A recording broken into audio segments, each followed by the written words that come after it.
Welcome back to Tasty Tech. Today we're doing one of Thailand's most popular dishes, Pad Kra Pao. I'll go through it with you. We've got all these great ingredients and I'll let you know how it works. Let's go.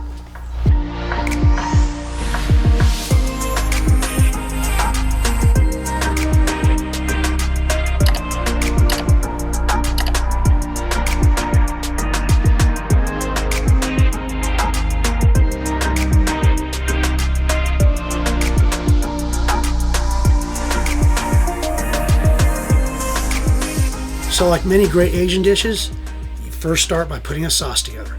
So I'm going to show you how to do that right now. So we're going to start with sweet soy sauce, and we're doing about 3 tablespoons. Oyster sauce, do about 2 tablespoons. Okay, fish sauce, we're going to use about 4 tablespoons. And then a little bit of, this is actual authentic Thai Sriracha. It's a little bit sweeter and not quite as hot as the normal rooster sauce that we're all used to. So I'm going to use just about a tablespoon. Okay, now this stuff, this is kind of the secret ingredients. This is chili paste and soybean oil. This is what really gives it its most flavor. Now you want to be really careful about this and not use too much because it's very strongly flavored. Not so much spicy hot, but very intensely flavored.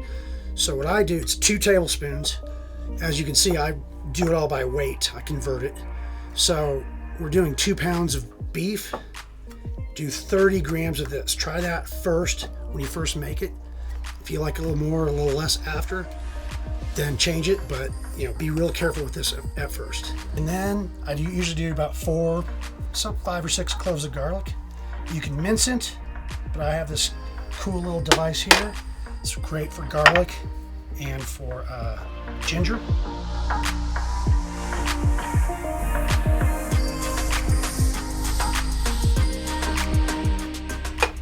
Okay, and that's our sauce. Now I usually put in just a splash of oil and a splash of water just to loosen it up so most of it doesn't stick behind in the bowl. But just stir that up really well.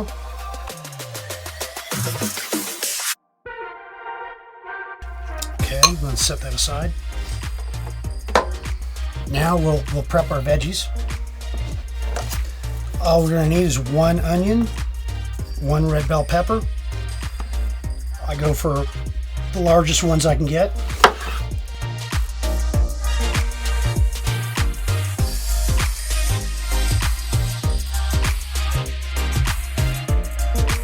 So we got our wok here. Now you don't have to use a wok.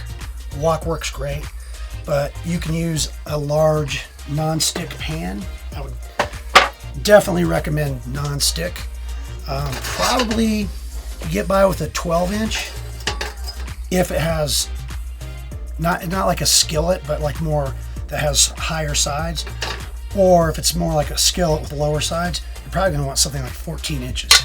Otherwise, you're going to have trouble mixing stuff around. So for protein, we're doing beef. Now you want to pay attention to the fat content of the beef. This is 93.7, meaning 7% fat, which is perfect for this. I wouldn't go anything more than 10% fat. But if you have like 80-20 or whatever in your fridge or your freezer and you want to use that, that's cool. Just after the fat renders initially, you probably want to drain some of it out. Otherwise, it's just going to overwhelm the rest of the dish. So we're just going to put in about a tablespoon. This is peanut oil, but any high temperature neutral oil will be fine. About a tablespoon. I start it cold. Now, I know this is a stir fry, but for a lot of it, we're going to be doing more frying and less stirring. So what you want to do is kind of smash it down and try to get as much surface area touching the bottom of that pan. We're going to hit it on high heat for a bit. It's going to start to render out fat and it's going to start to brown. So your medium high, we're probably going to do that, just let it sit for like about 5 minutes. Now that's going to depend on your heat source. It's going to depend on the pan you're using. So just use your ears and your nose and your eyes. But we want to get some good browning on the bottom. So, and the way I do this, it could probably be made quicker, but I just take it slow. It's actually very easy. It's very hands-off. We're not constantly stirring. We're just, let it sit for a few minutes, then a stir, then let it sit. And one thing we're going to use here is Thai Basil. This is about 40 grams or so. So, and what I do, I pick this off the stem, and while you have a minute here, I take these and I tear them into irregular pieces. Just no real precision necessary. We're going to add these later on. And my nose is telling me we've got some browning going on, so we're going to try to turn it over as much as we can. Look at that. We're going to kind of do the same thing, sort of break up any large chunks,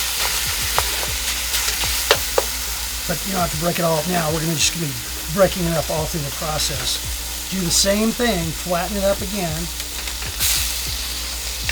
and then we're going to add our veggies right now. And again, we're going to take a few minutes, just let it sit, get a little bit more browning. This stage of the process is not about necessarily getting the beef cooked all the way through. That's going to happen in the overall process because we're going to do this for a little while. And also, now for heat, I always keep a big bag of these dried Thai chilies. It's kind of a rule of thumb type thing. You decide on who you're serving, who's going to be eating it, who has tolerance to more spicy or less spicy. In general, I think of it on a scale of 1 to 10. So I use that many chilies. So today we're doing 4. It's not exact because sometimes they're broken, they're different sizes, but in general, so this will give us, a little bit of spiciness, but not outrageous. Sometimes I do 1, sometimes I do 10. That's really outrageous. But we're just gonna let this sit for another minute, get some more of that browning on the bottom. All right, so I think we've done what we need to do browning wise. So let's stir this up. Remember, always be breaking up those chunks. Less stir, more fry. So we're just gonna break it up, let it sit for a few minutes, and now we're gonna add our sauce.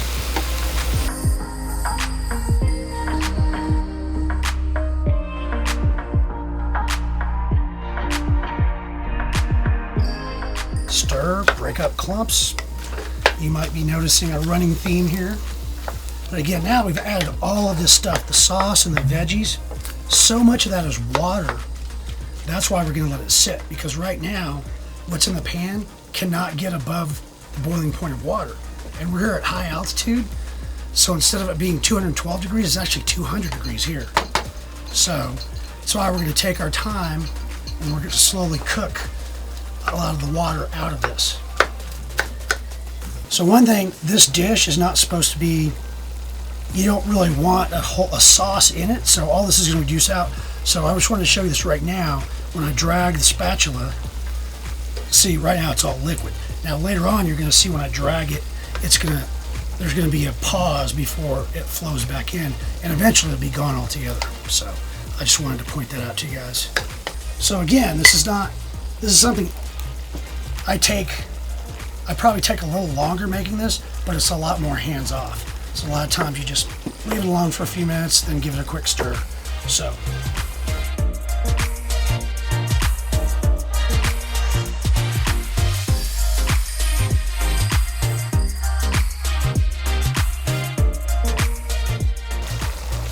And we're gonna chiffonade this basil so we don't bruise it too badly.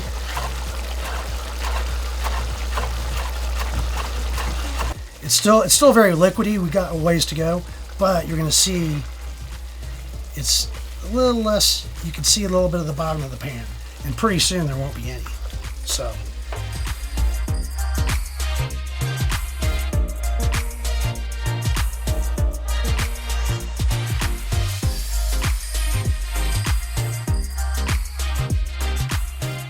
Okay, so now check this out. See, essentially no sauce. That tells us we're essentially done, and that's where we're going to add in the Thai basil. Okay, so that was Thai basil, by the way, which I'm sure you knew. If you can't find it, which I can't always, you can use regular basil. And that was about 35-40 grams. So we're pretty much done. What we're going to do, we're going to serve this with some white rice and a fried egg on top. So we'll go ahead and get that together and be right back. One thing, these guys, these dried Thai chilies, we put them in for heat, take them out, or as long as the people you're serving, they know not to eat them if they find a piece in their bowl, because otherwise they may have a bad day.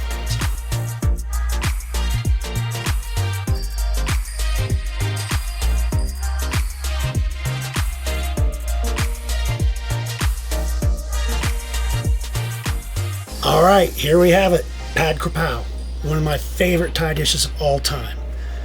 Add a fried egg on top with a runny yolk, makes it 5 times better. We put a little Thai basil and Sriracha for garnish, and I cannot wait to dig in. Thank you for watching. Please comment below, tell us what you thought, and like and subscribe. Thank you.